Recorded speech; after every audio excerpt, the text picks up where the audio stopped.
These men are members of one of the most unique military organizations in history. Behind these green faces are men who have accepted the challenge of some of the most daring assignments given to American fighting men. These are the Navy's SEALs.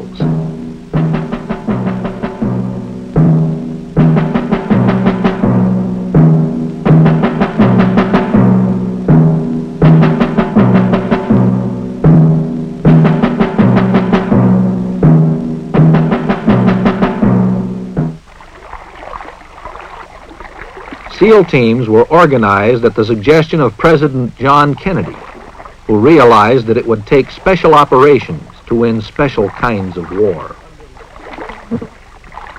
For years, the existence of these teams was a Defense Department secret. Now, parts of their story can be told. In an age when most military engagements have become distant and impersonal, SEALs operate in the midst of the enemy. Their purpose is to disrupt his supply lines, choke his communications, learn his secrets.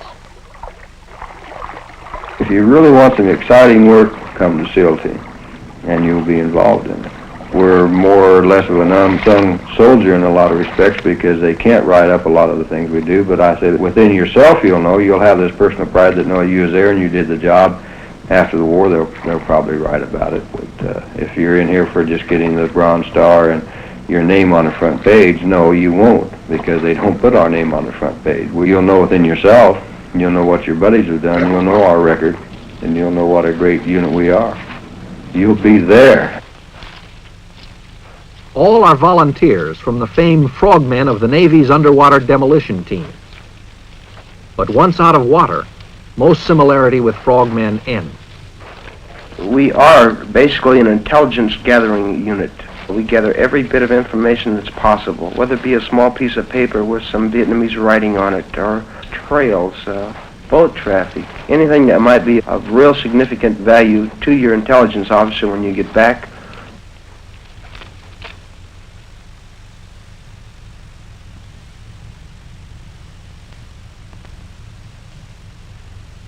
Every man's got to have the physical strength to get through the mission and the mental strength not to waver when the going gets rough. And it gets pretty rough pretty regularly. You've got to want it inside of here, gentlemen. I told you that. We throw things at you rather fast. You've got to react immediately. Because later on, if you don't react immediately, you will be a casualty. And you're doing us no good. We have to put you in an old pine box because you didn't use your noodle. You'll be exposed to pain and punishment and other little devices that we'll think of for one reason and one reason only. To make you the type of person we need to get the job done, no matter what the job is.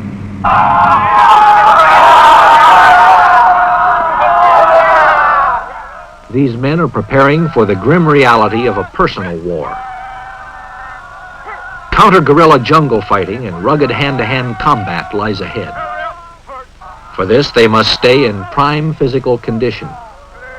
Those who can't take it would be a liability in combat. In UDT training, they very definitely push you to your limits. In fact, beyond what you thought was your limit. It's an eye-opener. It was an eye-opener for me, and I'm sure it was for most people. What training does for us is it gives us a stamina. Teaches us to know ourselves. To know that we could, if we had to, run for 3 hours, 18 miles. Know we could move across 600 meters of mud on our stomachs and be ready to fight when we get there. It's not a breeze, but I think it's more of a mental problem than it is physical. I mean, if it's a normal, average, athletic type person that has nothing physically wrong with him, then it's all up to him. If he wants UDT bad enough, he can endure the runs. They don't punish you to where you can't walk again, or you don't have to swim so far that you're going to cramp up and drown. Get up. Straighten your legs, Adams. Lock your knees. You can get a great deal of confidence out of some of those obstacles over there. Physical training, certainly. You work different parts of the body on different obstacles. You work coordination, as a matter of fact, and a great deal of confidence in yourself. Family, oh, the Frog family is the best family. Never came over across the sea. There's a highland frog and a lowland frog, a Rotterdam frog.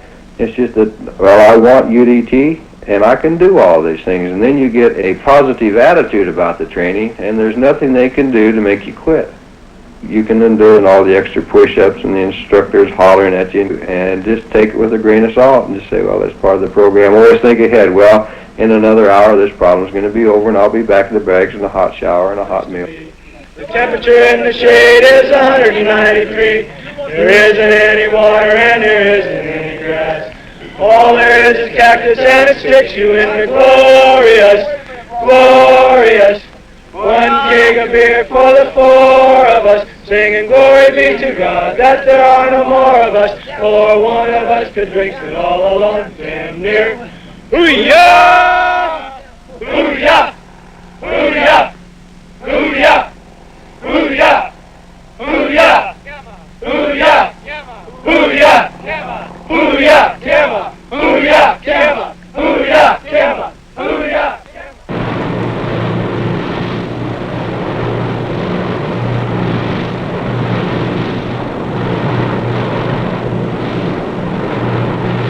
SEALs are specialists in being where they are least expected.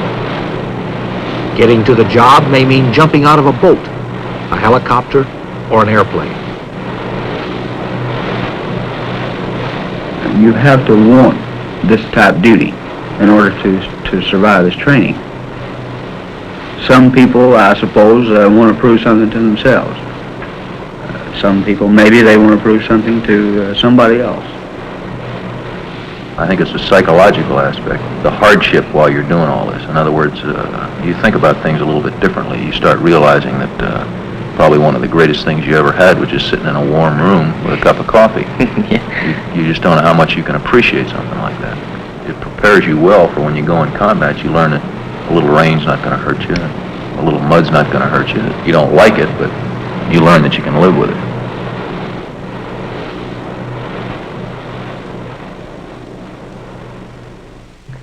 Okay, this morning, gentlemen, we're going to take up what was known in the teams as an Emerson scuba rig. This means that it is a self-contained underwater breathing apparatus. This rig is used any type of clandestine or sneak attack operations. It is desirable for this use because of the fact that there are no bubbles coming out of this rig when it is submerged. And we can have you step up here, sir. We'll slip you into it.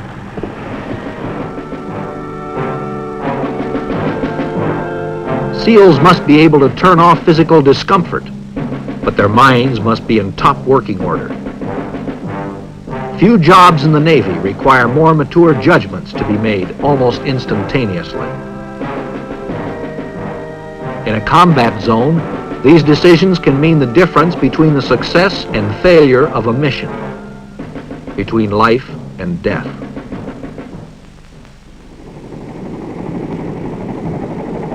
Our type of training now, of course, it includes diving and demolition work and parachuting and very extensive weapon training and tactics training, so our people are well qualified, or maybe even the most qualified troop there is.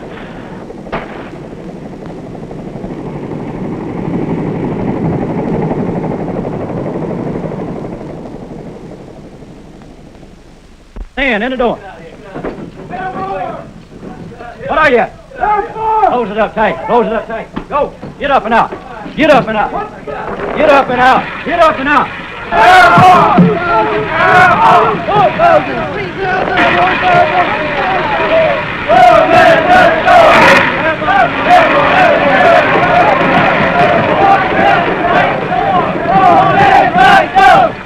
When you put that chute on, your stomach starts getting hard. Your first jump especially. When they say hook up, check static line, check your equipment. The word comes to stand on the door, and I was scared. It was a thrill. It was challenging. It's not everybody that'll get up and jump out of a perfectly good plane. Why, I don't know. Every SEAL is trained in parachuting. Floating down from the sky is a good way of getting to a patrol area unannounced.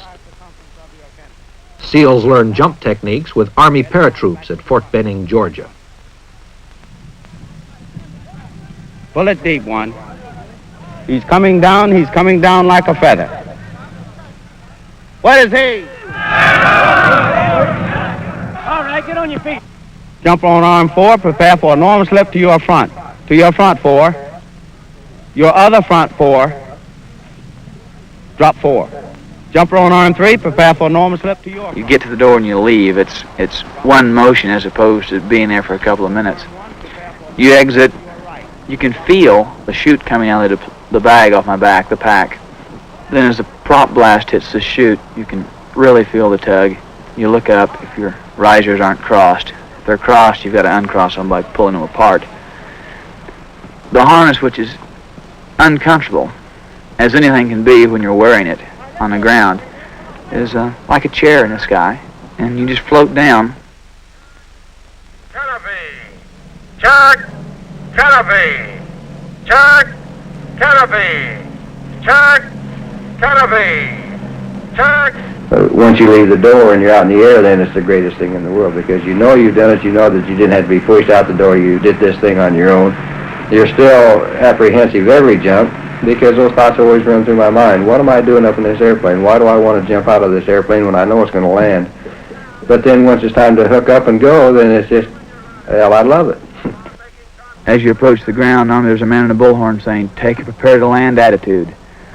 Grab your risers, take a slip into the wind so you're trying to stand still. He says, now bend your knees, point your toes, chin up, eyes on the horizon. After your first one, you're ready to jump the next 4.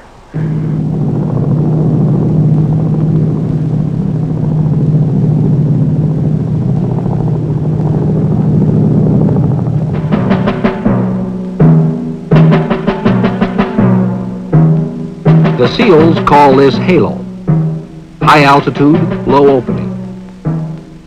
For SEALs, a means of silent entry to the enemy's territory.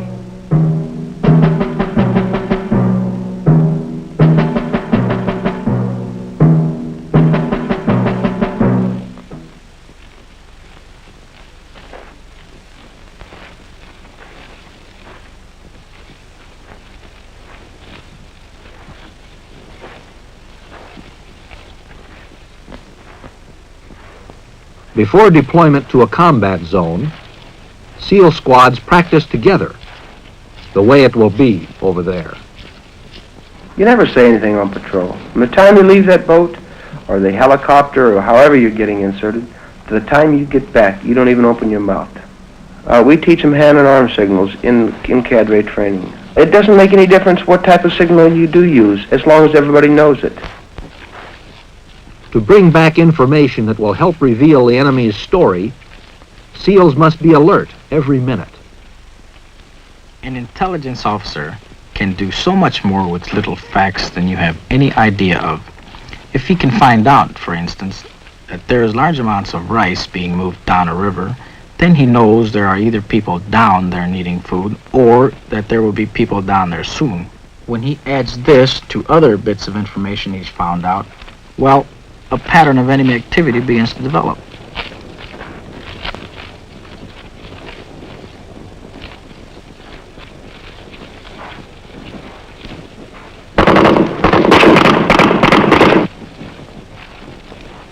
All the techniques they have learned are brought to bear in this realistic training.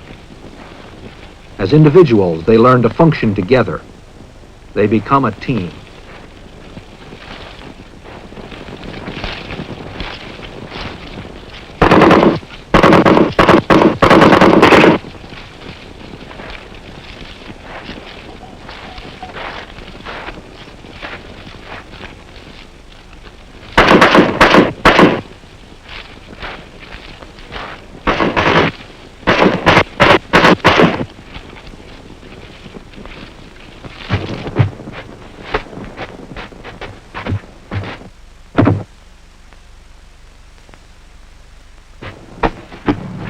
Well, there's a certain amount of romance to it, a certain amount of glamour to being a member of what we consider, without question, the best troops that the country has.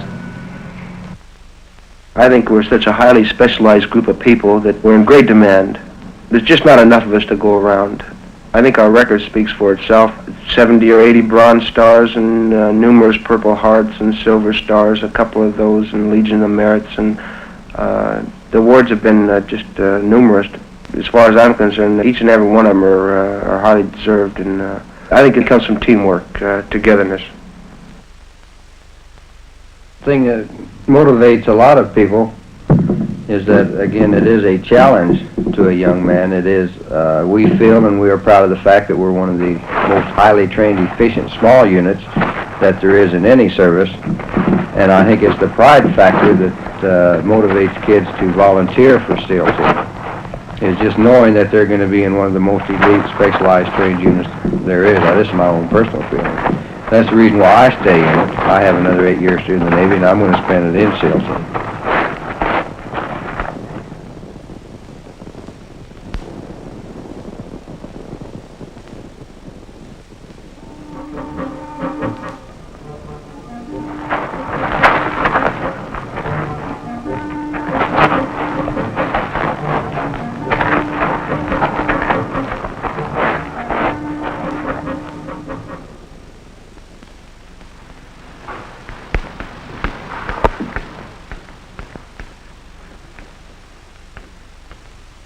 Working on the land, in other lands, means using another language. For men who go to Southeast Asia, the Vietnamese language is a necessity. Hôm nay chúng ta sắp học xong tiếng Việt. Xin lỗi cô. Dạ. Hôm nay trời đẹp. Dạ, hôm nay trời đẹp lắm. Hôm nào cô ấy? Dạ, hướng đông có nhiều mây đen. Hôm nay trời sẽ... Well, our primary job is to gather intelligence. We don't go in to kill Charlie, we go in to capture him. And, well, we always tell him in his own language, with a few words that we know in Vietnamese, things like stop, surrender, come here, get your hands up, you're surrounded, it's this type of thing. See, the three short phrases that we use are Dong Lai, which means stop, Lai Day, which means come here, and Didi, which is sort of a slang Vietnamese phrase that means, you know, get the hell out of here, move out. Đi Việt Nam tháng 11, phải không? As often as possible, forays on the ground are planned with a look from above. The war in Southeast Asia is an unusual kind of war. There are no front lines here. The elusive enemy can appear as villagers or farmers. To find out what is going on in unfriendly territory, it takes men on the ground. Okay, men, this is a warning order for tonight's mission. The mission tonight is going to be an ambush. Careful consideration of every eventuality has led to a specific plan for this patrol. Every phase of the mission has been thought through. That platoon leader has a tremendous amount of load on his back. A lot of people think, well, the squad leader, he's just a man that gives the orders. But while everybody else is sitting around shooting the bull, and that man's getting the mission order, he's got 4 or 5 hours of work to do. He's got to coordinate everything, his artillery, his airstrikes, what kind of support is he going to have available. He gets it all set up. He works 4 or 5 hours before the people even get the word on it, just on his warning order. The one primary danger area which we know about is this bridge. You can see what it looks like here. It's just a wooden bridge, hard top. All right, our actions at this danger area will be as follows. We will come to this point. We'll be patrolling down here in our file. We will stop short of the bridge.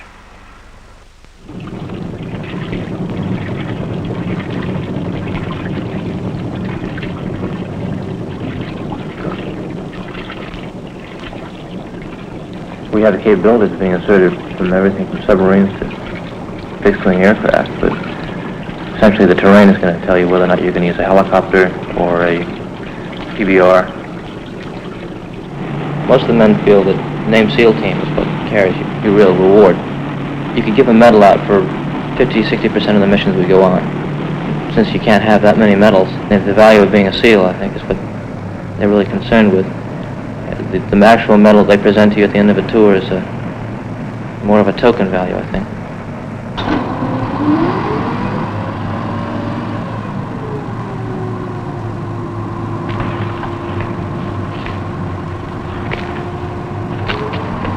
If you don't have the element of surprise, you're lost.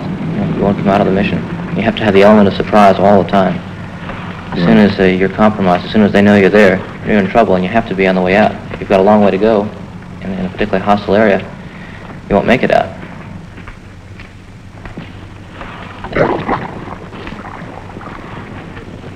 You're swimming across streams very frequently. On long patrol, you might swim 15 streams or more.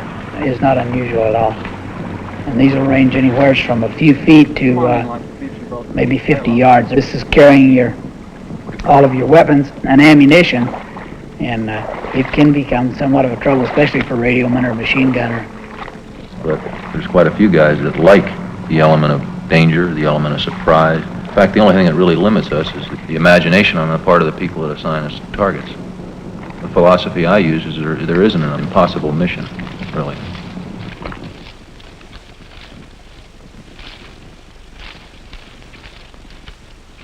I think people just want to be with the best group. They've already made it to UDT, and they know that if they have the mental attitude, they can be SEALs and be right with the top, doing the most exciting things, and be treated as the elite. I think a lot of people join the SEAL team to be with a group that can fight well and still be part of the Navy. What it is I guess, is a prestige of being the top man. You know all the time you're going to be called to do the hardest job, the job that nobody else will take. We insist on very physically fit people, also a person that is mentally stable to be able to do the things we do, because everything we do has a certain amount of risk involved in it, and it has to be a person that accepts this, not a thrill seeker, not just a young kid that wants a bunch of thrills of jumping out of an airplane or this type of thing, but one that expects danger and knows how to handle it and how to live with it, because in SEAL team you do live with danger, and it's part of your life.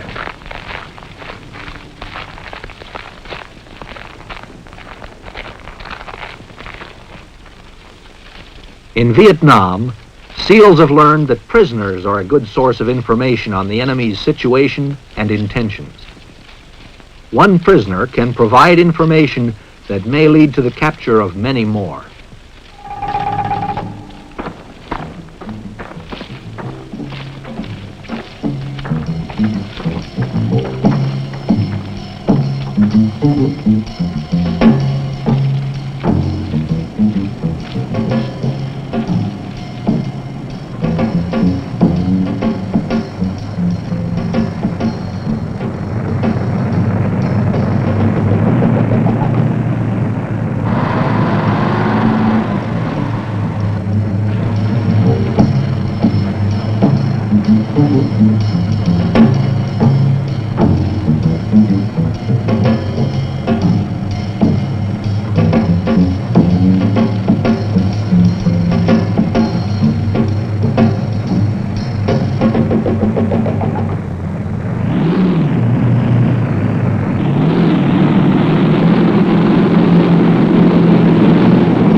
After many hours ashore, mud-soaked SEALs relax. New information will be pieced together with existing intelligence, the pattern of enemy activity brought up to date. Often a SEAL patrol returns with word of unsuspected enemy activity, the location of new campsites, or knowledge of enemy movement on an infiltration route.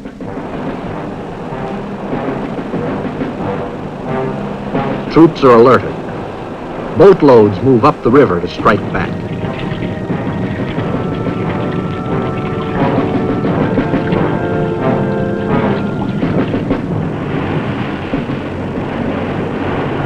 Armed Navy patrol boats and gunship helicopters answer the challenge.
Many military engagements are based on information the SEALs have brought back. Continuing the tradition of bold men who go behind the enemy's lines, SEALs work, as they say, in Charlie's backyard. Their success depends on their being where they are not expected.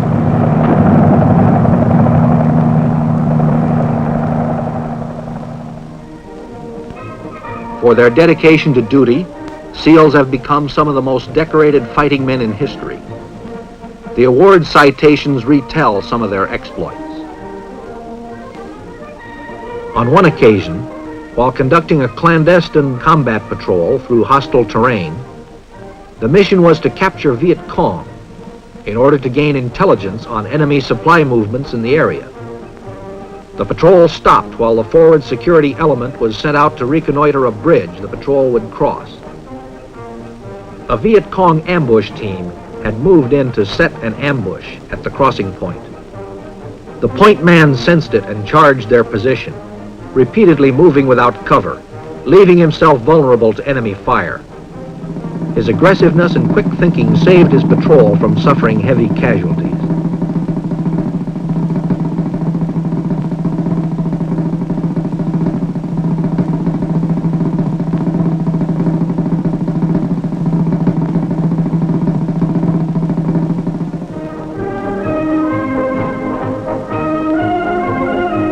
Ribbons and medals represent the accomplishment of exceptional deeds.